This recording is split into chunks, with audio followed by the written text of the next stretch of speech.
જય સ્વામિનારાયણ, જય શ્રી કૃષ્ણ.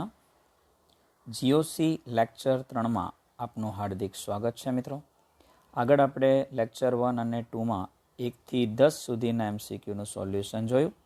આ લેક્ચરમાં આપણે હવે જોઈશું નંબર 11થી. અહીંયા જો તમને શું આપેલું છે,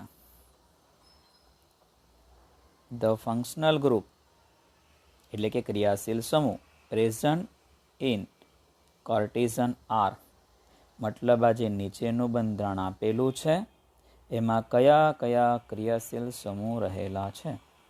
તો જોઈએ કયા કયા ક્રિયાશીલ સમૂહ છે ને આપણે જોઈએ. સી ડબલ બોન્ડ ઓ એટલે શું, તો કે કીટોન. ચલો એમાં કીટોન છે. પછી અહીંયા આપણે જો carbon carbon double bond means alkene છે. ત્યારબાદ આપણે જોઈએ CH2OH એટલે શું, આલ્કોહોલ છે. અને ROR COC મીન્સ ROR એટલે કે ઇથર છે. તો આપણો જવાબ શું આવશે, બી. ક્લિયર, એકદમ ઇઝી હતો. હવે અહીંયા જો select acid with the highest Ka, અથવા એવું બી પૂછાય કે લોવેસ્ટ pKa. મિત્રો Ka માટે આપણને ખબર છે, તો Ka માટે આપણે હંમેશા શું કરીએ છીએ, તો Ka is proportional to stability of anion.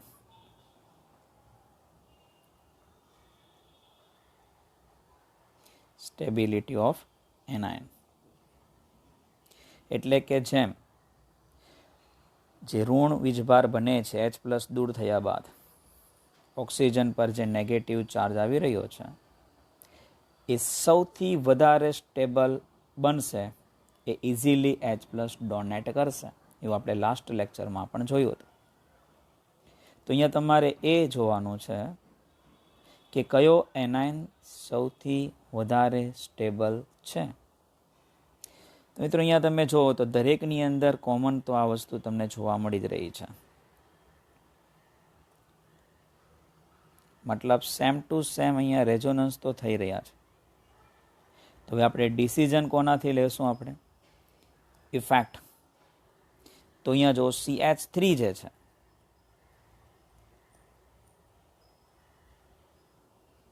એ આપશે પ્લસ આઈ ઇફેક્ટ. કઈ ઇફેક્ટ, પ્લસ આઈ.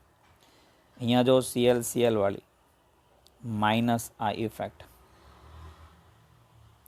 અહીંયા પણ માઇનસ આઈ ઇફેક્ટ લાગે છે અને અહીંયા પણ માઇનસ આઈ ઇફેક્ટ લાગે છે. પણ મિત્રો આપણને ખ્યાલ છે કે આ જે પ્રેરક અસર છે, ઇન્ડક્ટિવ ઇફેક્ટ છે, એ માત્ર 3 કાર્બન સુધી જોવા મળે. 3 કરતાં વધારે કાર્બન આપણે આગળ વધીએ છીએ ત્યારે એની અસર એકદમ નહિવત થઈ જાય છે. તો અહીંયા 1, 2, 3, 4 ને અહીંયા ઠેઠ છે માઇનસ આઈ ઇફેક્ટ. અર્થાત આ માઇનસ આઈ ઇફેક્ટ છે પણ એની કોઈ અહીંયા ઇફેક્ટ જે છે એ ગણાશે નહીં, કારણ દૂર છે, મતલબ નહિવત છે. તો આ તો ઇગ્નોર જ થઈ ગયા તમારા બંને. વૈધા માઇનસ આઈ અને પ્લસ આઈ. હવે એસિડિકતા જે છે એ માઇનસ આઈના સમપ્રમાણમાં હોય. તો એસિડિકતા જે છે માઇનસ આઈ અસર ઇઝ પ્રોપોર્શનલ ટુ શું, એસિડિકતા.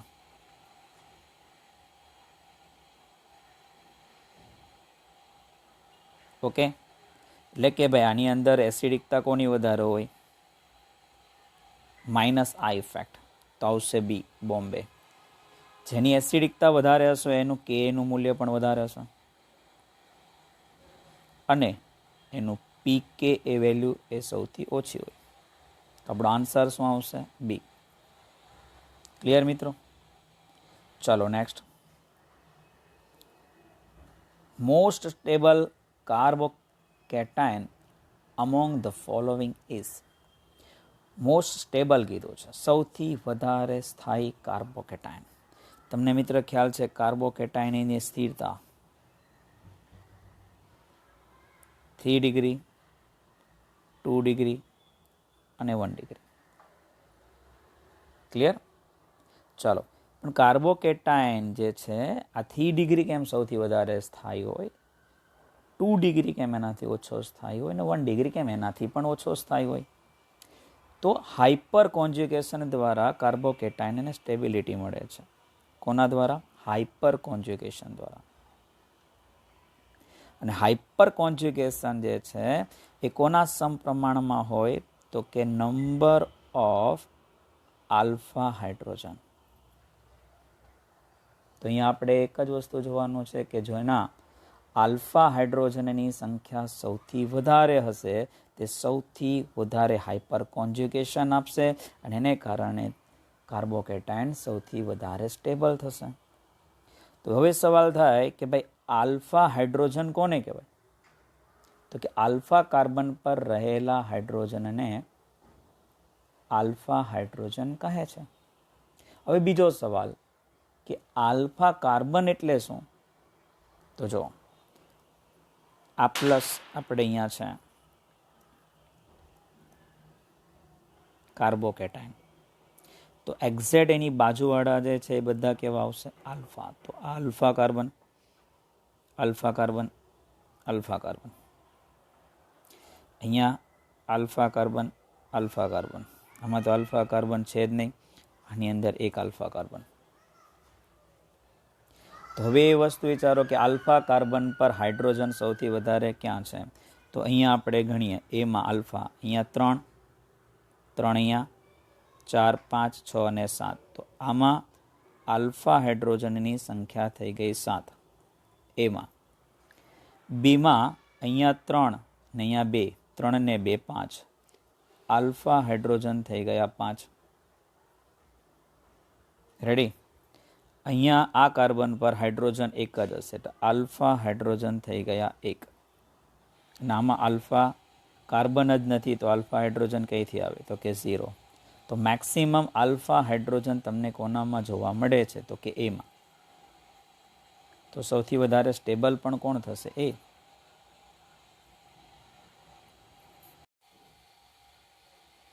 ચલો હવે આપણે જોઈએ 14મા સવાલમાં, arrange the following in increasing order of their pKa value. મિત્રો જ્યારે આવું પીકે આવે એટલે આપણે હંમેશા ઓલું કે કે ઇઝ પ્રોપોર્શનલ ટુ આપણે આગળ બોલેલા કે એ is proportional to stability of anion. તો ચલો સૌથી પહેલાં આપણે એનાયન બનાવી નાખશું. તો બધાનો જો એનાયન મેં નીચે બનાવ્યો છે, H+ દૂર કરી એનાયન, H+ દૂર કરી એનાયન અને H+ દૂર કરીને એનાયન બનાવ્યો. ચલો આમાં સૌથી વધારે સ્ટેબલ એનાયન કયો?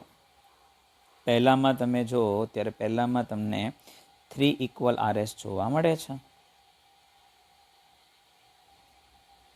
જેટલા રેઝોનન્સ વધારે એટલી સ્ટેબિલિટી વધારે. આમાં 2 ઇક્વલ RS, તો આના કરતાં ઓછો સ્ટેબલ છે. આમાં તો પ્લસ આ ઇફેક્ટ લાગી ગઈ. એનો મિનિંગ સૌથી ઓછો એસિડિક કયો થયો? તો કે લાસ્ટ. તો કે એનો ક્રમ શું થાય? તો કે એ સૌથી વધારે કોણ? તો કે X, Y અને Z. આ કે એનો ક્રમ. તો પીકે એનો ક્રમ કયો થાય? ઉલટો, Z, Y અને X.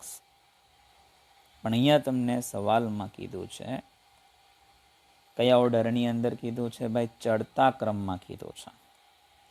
તો હવે આ ક્રમ જે છે માટે આન્સર તમારો કયો આવશે? જે ચડતા ક્રમની જ્યારે વાત કરતા હોય ત્યારે તો કે X, Y ને Z. તો ચાલો X કરતાં Y, Y કરતાં Z. તો આન્સર આવશે બી. ક્લિયર? ચલો next. Which is the major product of the following reaction? નીચેની પ્રક્રિયાની અંદર આ જે પ્રક્રિયા તમને બતાવી છે એમાં મેજર પ્રોડક્ટ કઈ આવશે? તો મિત્રો અહીંયા જો શક્યતાઓ જે છે એ 2 છે, પણ આપણે મેજર પ્રોડક્ટ કાઢવાનું છે. અહીંયા જો શાંતિથી આ એસિડ છે, તો એસિડની બેઝ સાથેની રિએક્શન આપણે કરવાની છે અને એક જ મોલ કીધું છે, 2 મોલ કીધા નથી, એ બી ધ્યાનમાં રાખવાનું છે. તો અહીંયા જો અહીંયાના લોન પેર છે, આની અંદર બી લોન પેર છે, તો બંને નાઇટ્રોજન જે છે એ બેઝિક નેચર ધરાવે છે, પણ સામે તો ખાલી એક જ મોલ HCl છે, તો રિએક્શન ખાલી એક કરશે. હવે સવાલ એ છે કે કોણ કરશે? તો મિત્રો એવું છે કે જે સૌથી વધારે બેઝિક હશે એને ચાન્સ મળશે એની સાથે રિએક્શન કરવાનો. તો પહેલાં આપણે ડિસાઇડ કરી લઈએ કે આમાં સૌથી વધારે બેઝિક કોણ હશે. તો સૌથી વધારે બેઝિક કોણ હોય જે સરળતાથી આ પોતાના જે લોન પેર જે છે એ ડોનેટ કરી શકે. તો હવે બીજો સવાલ છે કે આ બેમાંથી સરળતાથી ડોનેટ કોણ કરશે? ચલો, બંને પાસે છે. હવે તમે અહીંયા ધ્યાનથી જુઓ તો તમને ખ્યાલ આવે કે આ જે નાઇટ્રોજન જે છે, જે આપણે અહીંયા બતાવીએ, એના જે લોન પેર છે એ ક્યાં જશે? તો કે રેઝોનન્સમાં ચાલ્યા જશે. ક્યાં જવાના? રેઝોનન્સ. માટે આ નાઇટ્રોજન પાસે છે ખરા લોન પેર, પણ એ ક્યાં છે? વ્યસ્ત છે. ક્યાં વ્યસ્ત થઈ ગયા? રેઝોનન્સ બનાવવામાં. મુક્ત નથી, ફરવા ગયા છે એમ કહેવાય. જ્યારે આના રેઝોનન્સમાં ભાગ લેતા નથી. હવે HCl જ્યારે લોન પેર માંગવા આવશે ને ભાઈ, તો કોણ ઇઝીલી ડોનેટ કરશે? તો ક્યાં આપી દેશે. માટે આ જે નાઇટ્રોજન છે એ કેવો ગણાશે? તો કે સૌથી વધારે બેઝિક. તો રિએક્શન એની આની સાથે થશે. તો આ જે H+ અને Cl- છે, તો લોન પેર મળી જશે H+ ને, જેને કારણે એની સાથે રિએક્ટ કરી જશે અને એનું પ્રોટોનેશન કરી નાખશે. તો પ્રોટોનેશન ક્યાં થયું? આ નાઇટ્રોજન પર. તો ઓપ્શન જો પ્રોટોનેશન એ નાઇટ્રોજન પર થયેલું હોવું જોઈએ, તો એવો ઓપ્શન આપણી પાસે બી છે. જો એક H છે, એકનું પ્રોટોનેશન થયું, મતલબ નાઇટ્રોજન ઉપર પ્લસ લાગી ગયો અને Cl-. આન્સર આવશે બી. ક્લિયર થઈ ગયું? તો જય સ્વામિનારાયણ, જય Shri Krishna. Thank you so much.